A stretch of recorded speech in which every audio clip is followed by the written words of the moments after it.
Bom dia, gente. Hoje a gente vai dar dando encerramento, né, ao nosso conteúdo, ao nosso módulo inicial do terceiro bimestre. Hoje não é relacionado à nossa apostila, ao nosso livro, é um conteúdo à parte do material complementar de vocês.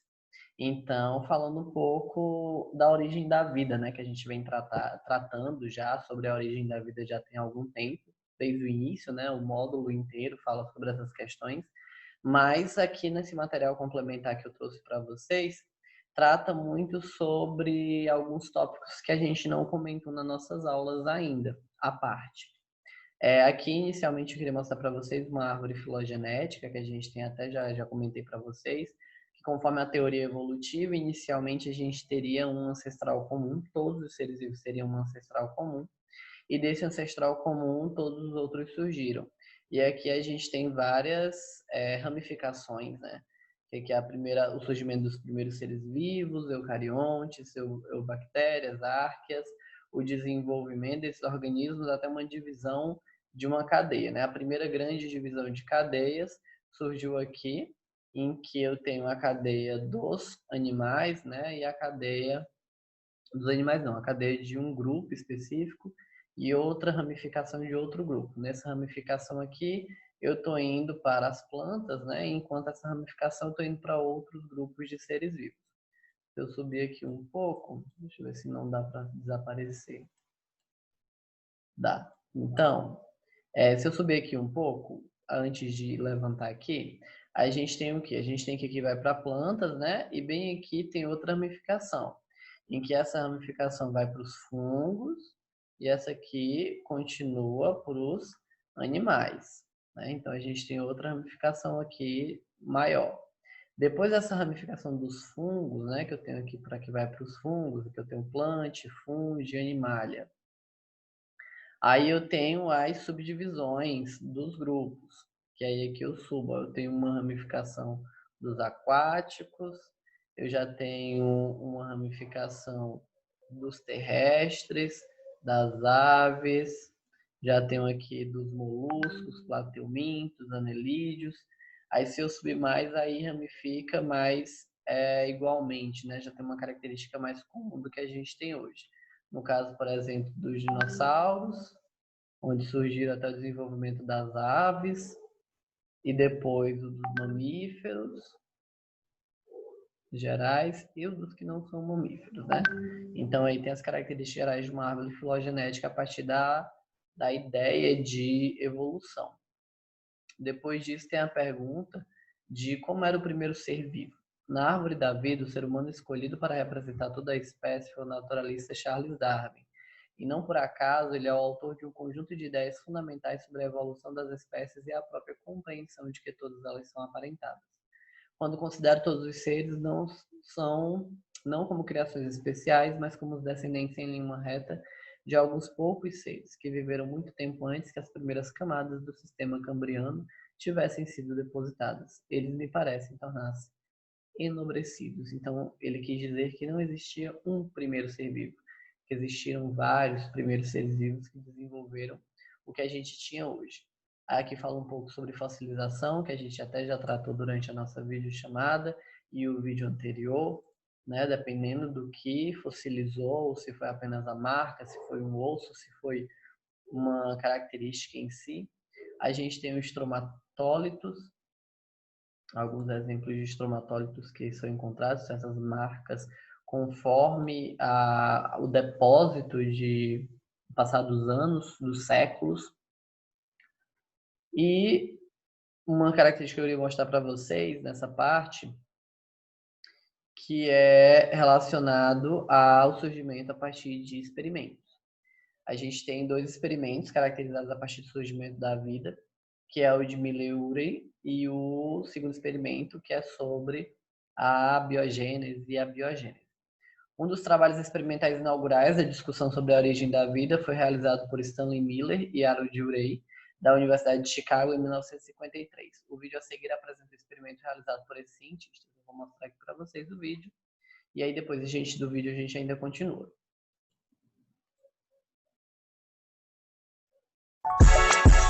Statedly presents What was the Miller-Urey experiment? It was once believed that if you left food out to rot, living creatures like maggots and even rats would simply poof into existence. The idea was called spontaneous. Left food out to rot, living creatures like maggots and even rats would simply poof into existence. The idea was called spontaneous generation. A series of experiments starting in the 1600s disproved this idea, and in the 1800s, a new scientific law was proposed. Life only comes from life. It's true that rats, maggots, and even microbes are far too complex to simply poof into existence, but in 1859, English naturalist Charles Darwin put forth the theory of evolution. In it, he showed that under the right circumstances, relatively simple creatures can gradually give rise to more complex creatures. Given this information, serious thinkers began to wonder, is it possible that simple life forms actually could come from non-living matter? Not by poofing into existence, but through a natural gradual process similar to what we see in biological evolution. Darwin himself mentioned this idea when writing to a friend. But if, and oh what a big if, he wrote, we could conceive in some warm little pond, with all sorts of ammonia and phosphoric salts, light, heat, electricity and so on present, that a protein compound was chemically formed, ready to undergo still more complex changes. In 1924, Russian biochemist Alexander Oparin published a book which he titled The Origin of Life. In it, he outlined his thoughts on a gradual progression from simple chemistry to living cells.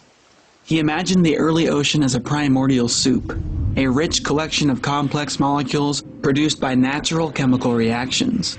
In this soup, further reactions could take place, eventually producing living cells. At the time, Darwin's warm little pond and Oparin's primordial soup were really just speculation. They were founded on a good understanding of chemistry and biology, but they could not be considered legitimate scientific hypotheses because no one had found a way to test or observe them. Science, after all, is the study of observable facts and an ongoing conversation about how those facts can be best linked together. Chemical reactions like those proposed by Darwin and Oparin are not expected to leave an observable fossil record. Without either having fossils to examine or a time machine to travel back and observe what happened, how could scientists even begin to study the origin of life? In the 1950s, Stanley Miller, then a graduate student at the University of Chicago, came up with an idea. We could simulate early Earth conditions in the lab and then carefully watch what happens. If you can't study fish in the sea, set up an aquarium. Working with his professor, Harold Urey, Miller designed an apparatus to simulate the ancient water cycle. Together they put in water to model the ancient ocean. It was gently boiled to mimic evaporation. Along with water vapor, for gases of the atmosphere they chose methane, hydrogen, and ammonia. These are simple gases which scientists at the time thought were probably abundant on the ancient Earth. They added a condenser to cool the atmosphere, allowing water molecules to form drops and fall back into their ocean like rain. The ancient Earth would have had many sources of energy, sunlight, geothermal heat, and even thunderstorms, so they added sparks to the atmosphere to simulate lightning. The goal of the experiment was not to create life, but to simply test the first step in Oparin's model. Can simple chemistry naturally give rise to the complex molecules of life? After running the experiment for just 1 week, their ocean became brownish black. Careful analysis revealed that through a series of reactions, many complex molecules had been produced. Among these were amino acids, special molecules of life that we once thought could only be built inside the bodies of living creatures. This was a pivotal breakthrough in science, so significant in fact that it gave rise to an entirely new field of research now known as prebiotic chemistry. Scientists don't know for sure if the gases used by Miller really were the most common gases of the ancient Earth. Because of this, many experiments have since been done, showing that the molecules of life can form in a wide variety of environments with different starting chemicals and different sources of energy. Sugars, lipids, and amino acids have even been found on meteorites. This suggests that the molecules of life formed all throughout the ancient solar system and may be forming right now in other regions of our galaxy. Together, these discoveries tell us that Oparin's primordial soup and Darwin's warm little pond could have easily existed in one way or another on our ancient planet. Então, gente, a partir disso, né, desse videozinho que eu mostrei para vocês, a gente tem uma base, né, do que realmente foi, de como foi que aconteceu a origem da vida a partir da teoria evolucionista, né, a partir da teoria da evolução, né, a partir de um experimento, foram onde surgiram as primeiras ideias e noções em relação a isso. Outra coisa que eu queria falar com vocês em relação ao surgimento da vida, não mais da vida da origem da Terra, mas do ser vivo em si, né? Dos primeiros seres vivos. No vídeo, o experimento de Miller, o conceito de geração espontânea foi apresentado para explicar a origem de alguns grupos de seres vivos no passado. De acordo com essa ideia, determinados organismos poderiam surgir espontaneamente de materiais não vivos.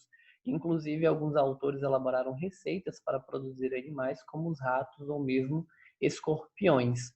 A gente tem, por exemplo, aqui uma receita que fala sobre isso, né? Receita para produzir animais.